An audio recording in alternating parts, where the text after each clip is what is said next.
Assalamualaikum warahmatullahi ta'ala wabarakatuh. Kembali lagi kita di channel Ma'rifat. Tajuk pada hari ini ialah hakikat Imam Mahdi di dalam diri kita.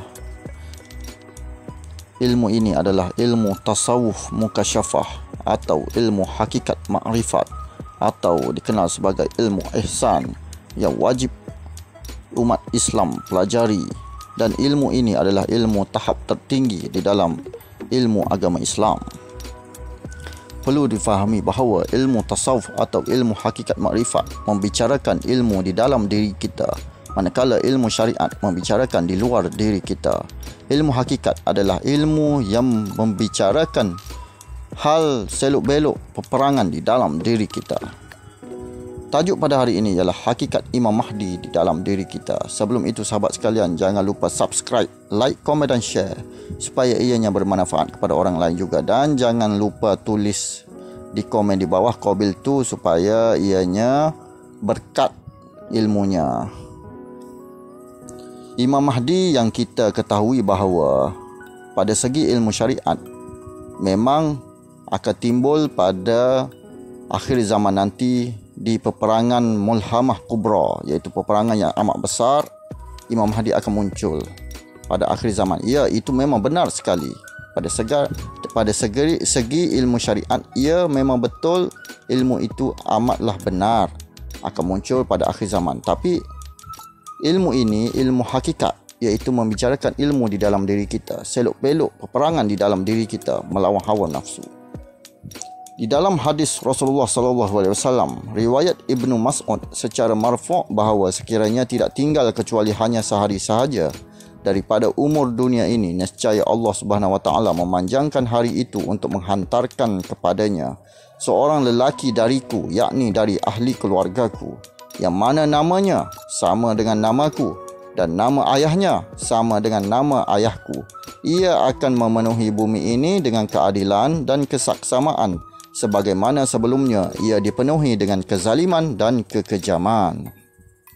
Hadis ini adalah untuk syariat, tapi untuk hakikat pula, namanya sama dengan namaku. Tengok tanda di atas itu, namanya sama dengan namaku, iaitu nama Nabi Muhammad, iaitu Muhammad bin Abdullah, dan nama ayahnya sama dengan nama ayahku, iaitu Abdullah. Abdullah bermaksud hamba Allah.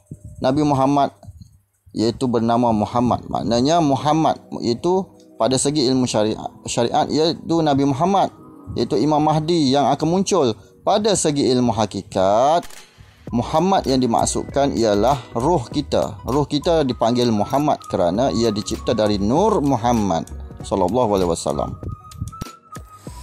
Maka Imam Mahdi yang akan muncul pada akhir zaman itu ialah penzohiran oleh Allah Subhanahu Wa Taala ke atas muka bumi ini melalui jasad, iaitu melalui peperangan di dalam diri kita. Pada asalnya Tuhan zahirkan pada akhirnya di akhir zaman nanti melalui kemunculan Imam Mahdi yang sebenar yang kita tunggu-tunggu. Maka ilmu hakikat pada asalnya itu tidak orang mengetahuinya, iaitu di dalam diri kita juga ada Al-Mahdi, iaitu jika kita berjaya memerangi hawa nafsu kita. Kita mempunyai 7 hawa nafsu, iaitu nafsu amarah, nafsu lawamah, nafsu mulhamah, nafsu mutmainnah, nafsu radiyah, nafsu mardiyah dan nafsu kamilah.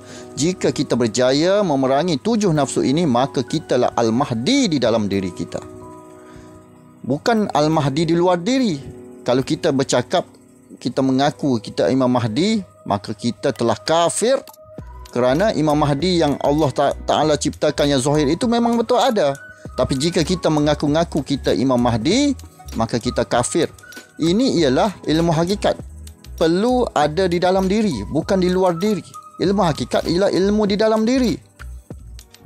Al-Mahdi yang dimaksudkan jika kita berjaya melawan hawa nafsu, kita berjaya memerangi hawa nafsu itu, maka kitalah Al-Mahdi di dalam diri kita.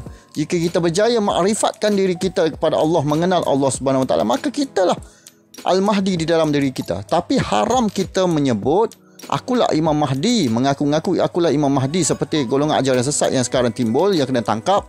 Maka mereka itu mereka yang bodoh, yang tidak mengaji. Mereka salah faham bab ilmu ini. Itulah perlu difahami bahawa Imam Mahdi yang betul-betul itu memang betul ada. Itu pada saat dari segi syariatnya, yang Allah Ta'ala zahirkan dari segi syariat melalui tubuh jasad. Ini ialah melalui tubuh roh di dalam diri kita.